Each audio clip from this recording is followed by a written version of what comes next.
San Pío X, el Papa de la restauración de todas las cosas en Cristo. Giuseppe Melchiora Sarto, quien luego sería el Papa Pío X, nació el 2 de junio de 1835 en Riese, provincia de Treviso, en Venecia. Sus padres fueron Giovanni Battista Sarto y Margarita Sanson. Su padre fue un cartero y murió en 1852, pero su madre vivió para ver a su hijo llegar a cardenal. Luego de terminar sus estudios elementales, recibió clases privadas de latín por parte del arcipreste de su pueblo, don Tito Fusarini, después de lo cual estudió durante 4 años en Castelfranco Véneto, caminando de ida y vuelta diariamente. En 1850 recibió la tonsura de manos del obispo de Treviso y obtuvo una beca de la diócesis de Treviso para estudiar en el seminario de Padua, donde terminó sus estudios filosóficos, teológicos y de los clásicos con honores.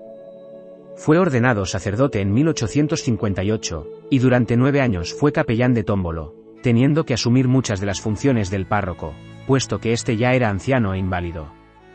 Buscó perfeccionar su conocimiento de la teología a través de un estudio asiduo de Santo Tomás y el derecho canónico. Al mismo tiempo estableció una escuela nocturna para la educación de los adultos, y siendo él mismo un ferviente predicador, constantemente era invitado a ejercer este ministerio en otros pueblos. En 1867 fue nombrado arcipreste de Salsano, un importante municipio de la diócesis de Treviso, en donde restauró la iglesia y ayudó a la ampliación y mantenimiento del hospital con sus propios medios, en congruencia con su habitual generosidad hacia los pobres.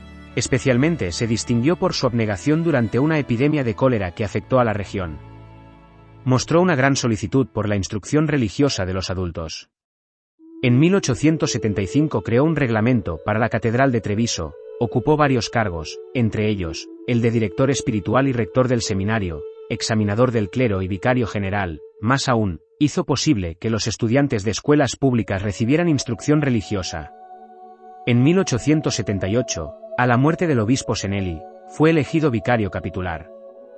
El 10 de noviembre de 1884 fue nombrado obispo de Mantua, en ese entonces una sede muy problemática, y fue consagrado el 20 de noviembre de ese mismo año.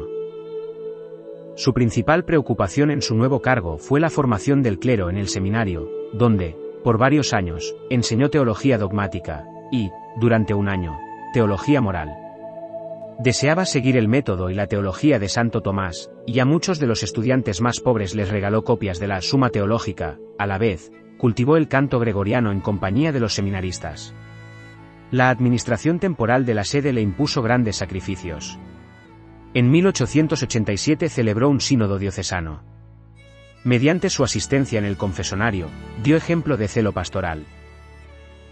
En el consistorio secreto celebrado en junio de 1893, León XIII lo creó cardenal, con el título de San Bernardo de las Termas, y en el consistorio público, 3 días más tarde, fue preconizado patriarca de Venecia, conservando mientras tanto el título de administrador apostólico de Mantua.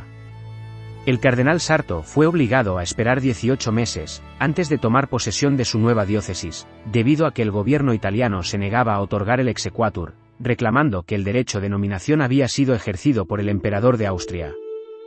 Este asunto fue tratado con amargura en periódicos y panfletos. El gobierno, a manera de represalia, rehusó extender el exequatur a los otros obispos que fueron nombrados durante este tiempo, por lo que el número de sedes vacantes creció a 30.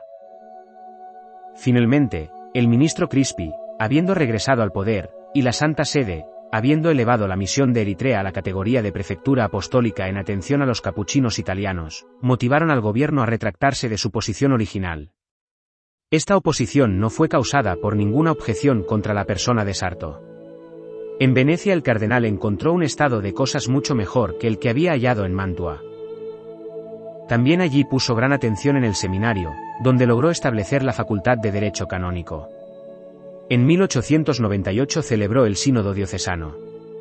Promovió el uso del canto gregoriano y fue gran benefactor del gran compositor Lorenzo Perosi. Favoreció el trabajo social, especialmente los bancos en las parroquias rurales. Se dio cuenta de los peligros que entrañaban ciertas doctrinas y conductas de algunos cristiano-demócratas y se opuso enérgicamente a ellas. El Congreso Eucarístico Internacional de 1897, en el centenario de San Gerardo Sagredo, 1900, la bendición de la primera piedra del nuevo campanario de San Marcos y la capilla conmemorativa en el Monte Grape, 1901, fueron eventos que dejaron una profunda impresión en él y en su gente. A la muerte del Papa León XIII, los cardenales se reunieron en cónclave, y, después de varias votaciones, Giuseppe Sarto fue elegido el 4 de agosto, al obtener 55 de 60 votos posibles. Su coronación tuvo lugar el siguiente domingo, 9 de agosto de 1903. Sus esfuerzos se dirigieron a promover la piedad entre los fieles, y a fomentar la recepción frecuente de la Sagrada Comunión, y, si era posible, hacerla diariamente, dispensando a los enfermos de la obligación de ayunar para poder recibir la Sagrada Comunión 2 veces al mes, o incluso más. Finalmente, mediante el decreto Quam Singulari, 15 de agosto de 1910, recomendó que la primera comunión en los niños no se demorara demasiado tiempo después de que alcanzaran la edad de la discreción. El 22 de noviembre de 1903, promulgó un motu proprio sobre música sacra en las iglesias, y, al mismo tiempo, ordenó que el auténtico canto gregoriano se utilizara en todas partes, mientras dispuso que los libros de cantos se imprimieran con el tipo de fuente del Vaticano bajo la supervisión de una comisión especial. En la encíclica Acervo Nimis, 15 de abril de 1905, planteó la necesidad de que la instrucción catequética no se limitara a los niños, sino que también fuera dirigida hacia los adultos, dando para ello reglas detalladas, especialmente en lo referente a escuelas adecuadas para la impartición de la instrucción religiosa a los estudiantes de escuelas públicas, y aun de universidades. Promovió la publicación de un nuevo catecismo para la diócesis de Roma. Pero por sobre todas las cosas, la principal preocupación del Papa era la pureza de la fe católica.